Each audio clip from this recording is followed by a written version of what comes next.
This is Joshua of JTH Boxing. Today I'm here, I'm in London, and I'm joined by Nathan Heaney yet again. Nathan, first of all, Happy New Year, and how are we doing today, my friend? Yeah, very good, mate. Last time I saw you was in Warsaw, so yeah, it's all good, mate. All good.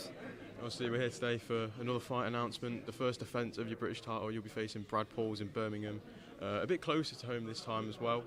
Just how excited are we for this fight? Well, we can say that, but Manchester and Birmingham are both an hour away, so like they're probably the same distance in terms of location and being distance from stuff. But yeah, everything's going good. Obviously, I've been training non-stop since the last fight anyway, and obviously now Steve's picking up the intensity and stuff, getting ready for Brad, who's a very, very good fighter. So we just need to make sure we do everything possible to stay the champion. Obviously, you've had that feeling of winning the belt now. You know, you kind of had the highs. Obviously, I'm sure it's all dipped down, it's all quieting down for you after the big buzz.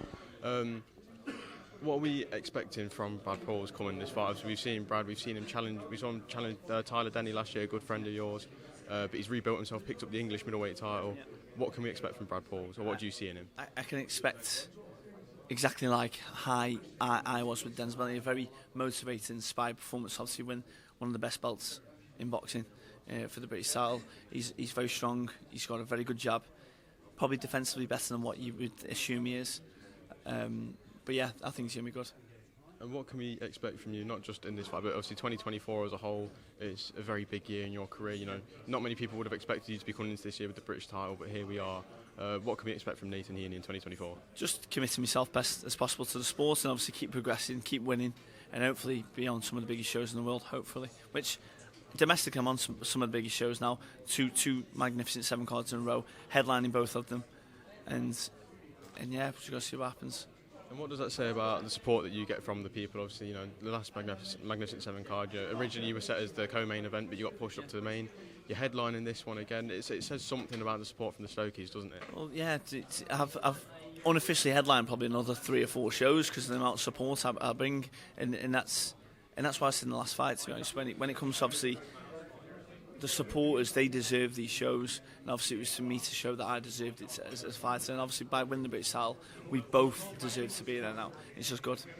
Something that I didn't talk to you about last time, but it was the fact that you used to be a teacher while you were boxing professionally.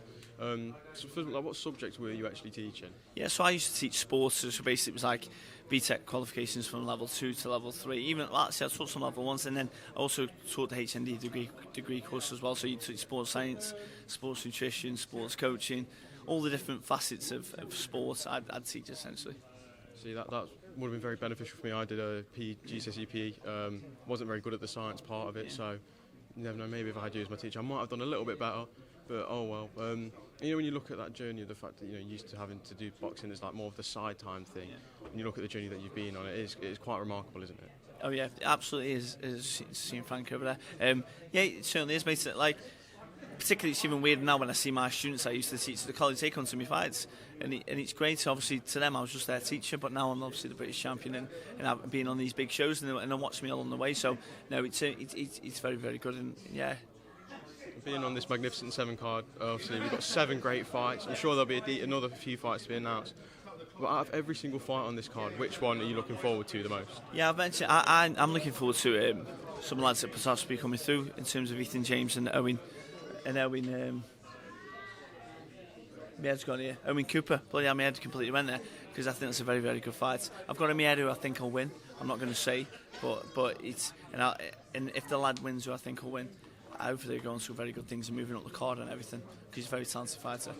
Well, Nathan, I'm going to let you go there as I think the press conference is about to start. Thank you very much for your time and best of luck on March 16th. Thank you very much. Cheers. Thank you very much, Nathan. Cheers.